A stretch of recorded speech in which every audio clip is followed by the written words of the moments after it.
दोस्तों, आप देख रहे हैं भारत की सच। मिडिल ईस्ट में जारी भीषण जंग के बीच अमेरिका का किसी 135 रिफलिंग एयरक्राफ्ट कैच हुआ है। इस एयरक्राफ्ट में 5 जवान मौजूद थे। हालांकि इसमें कितने जवान हताहत हुए हैं और कितनों को बचाया गया है, इसकी सही जानकारी अभी तक सामने नहीं आई है।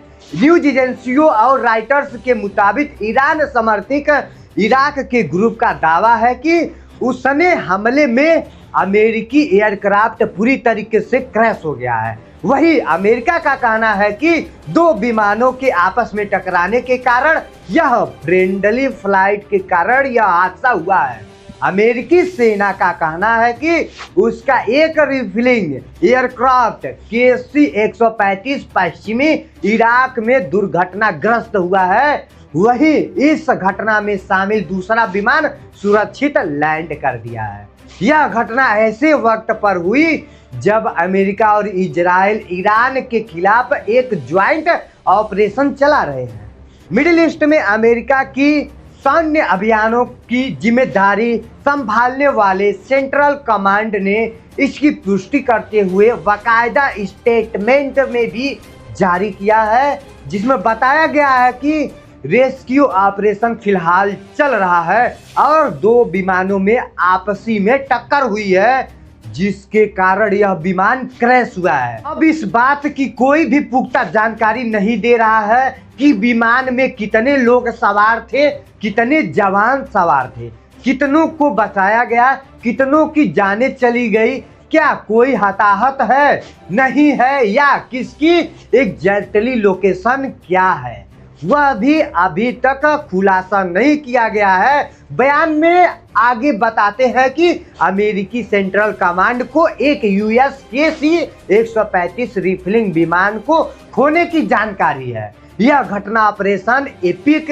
क्यूरी के दौरान मित्र देश के हवाई क्षेत्र में हुई और बचाव कार्य लगातार जारी है। बयान से पता चलता है कि इसमें हादसा में 2 विमान शामिल थे, जिसमें कहा गया कि दूसरा विमान सुरक्षित रूप से उतारा गया, वहीं पर पहला विमान जो था वह नष्ट हो गया है।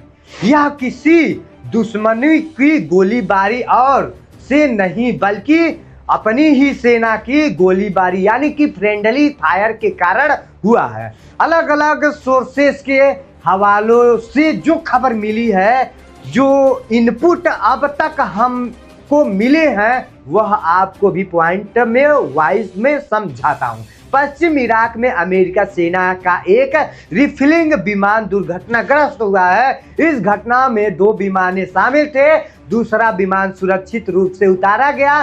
सेंट्रल कमांड का कहना है कि घटना दुश्मन या मित्र पक्ष की गोलीबारी से नहीं हुई है। अभी भी इसका रेस्क्यू ऑपरेशन जारी किया गया है। अमेरिका सेंट्रल कमांड ने इस घटना पर प्रतिक्रिया देते हुए यह माना है कि विमान जरूर क्रैश हुआ है, लेकिन अब तक उनकी तरफ से नहीं बताया गया कि इनमें कितने लोग हताहत हुए हैं या सभी जवानों को सुरक्षित बताया गया है या बचा लिया गया है। इस रिपोर्ट को रईस ने भी प्रमुखता के छिपाते हुए क्या कहा है, उसका पूरा खबर क्या है वो आपको बताता हूं। एक अमेरिकी अधिकारी ने राइटर्स से नाम ना छुपाने की शर्त में बताया कि इस घटना में शामिल दूसरा विमान KC-135 था, जो विमान दुर्घटनाग्रस्त हुआ है। उसमें 6 सुरक्षा कर्मी सवार थे।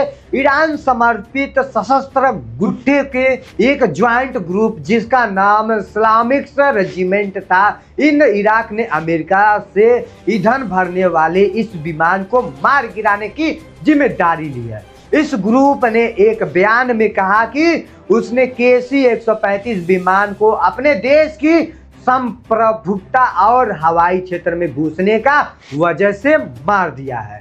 1950-1960 के दशक की शुरुआत में बोइंग द्वारा निर्मित KC-135 अमेरिकी सेना हवाई ईंधन भरने वाले बेड़े में हमेशा से एक रीढ़ की हड्डी रहा है और यह विमान को बिना जमीन पर उतरे अपने मिशन पूरा करने में सक्षम बनाने के लिए बेहद महत्वपूर्ण भी है। रॉयटर्स के मुताबिक जब से अमेरिका और इजराइल ने 28 फरवरी को ईरान के खिलाफ हमले शुरू किए हैं, तब से अब तक मारे जा चुके हैं। अमेरिका ने ईरान में 6000 से ज्यादा अधिक ठिकानों को अटैक किया है। ईरान के खिलाफ अमेरिका इजराइल युद्ध में 125 से ज्यादा अमेरिकी सैनिक भी घायल हो चुके हैं। विमान दुर्घटना की यह खबर उसी दिन आई जिस दिन यूएसआर जेराल्ड फोर्ड पर युद्ध से इतराकांडों में आग लगाने के बाद 2 अमेरिकी नौसैनिकों भी घायल हुए थे।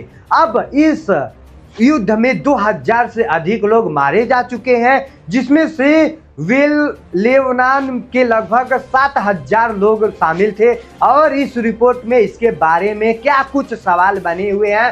पहला सवाल यह है कि एयरक्राफ्ट पर कितने लोग सवार थे और क्या कोई मारा गया है। रीफिंग एयरक्राफ्ट किस वजह से क्रैश हुआ। तीसरा सवाल यह है कि दुर्घटना किस जगह पर हुई, लोकेशन क्या था, रेस्क्यू ऑपरेशन कहां चलाया जा रहा था। और आपको यह भी नहीं पता चल पा रहा होगा कि दरअसल जो ईरान के समर्थित इराक ग्रुप है उसने कहा है कि हमारे हमले पे ये औरा गिराया है, जिसका मार्कन की सेंट्रल कमांड कर रहा है कि नहीं, यह एक फ्रेंडली लेफ्ट की फ्लैटी थी।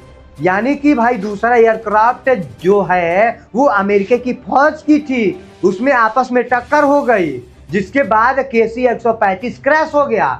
जो दूसरा विमान था उसको साकुशल लैंड करवा दिया गया, भाई वो जमीन पर उतर गया, उसमें सभी लोग बच गए। 1 मार्च को 3 अमेरिकी फाइटर भी गिराए गए थे। 28 फरवरी को ईरान के खिलाफ अभियान शुरू करने के बाद यह अमेरिकी एयरक्राफ्ट के साथ में दूसरी दुर्घटना हुई है, जिसमें पहले 1 मार्च को जब यह वार स्टार्ट हुई थी उसके दूसरे दिन ही अमेरिकी लड़ाकू विमान गिराए गए थे।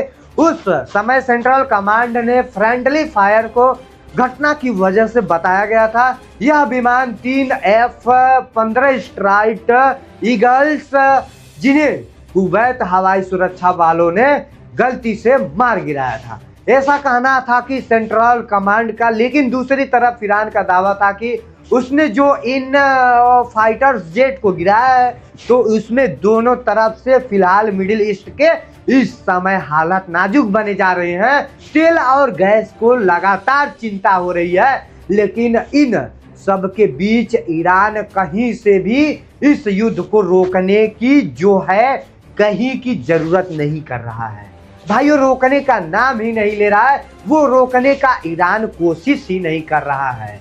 और हर दिन यह युद्ध एक नए मोड़ पर जाता नजर आ रहा है। आज युद्ध का 16वां दिन है। अब इसके आगे देखते हैं क्या होता है। इसी के साथ साथ वीडियो को समाप्त करते हैं। जय हिंद।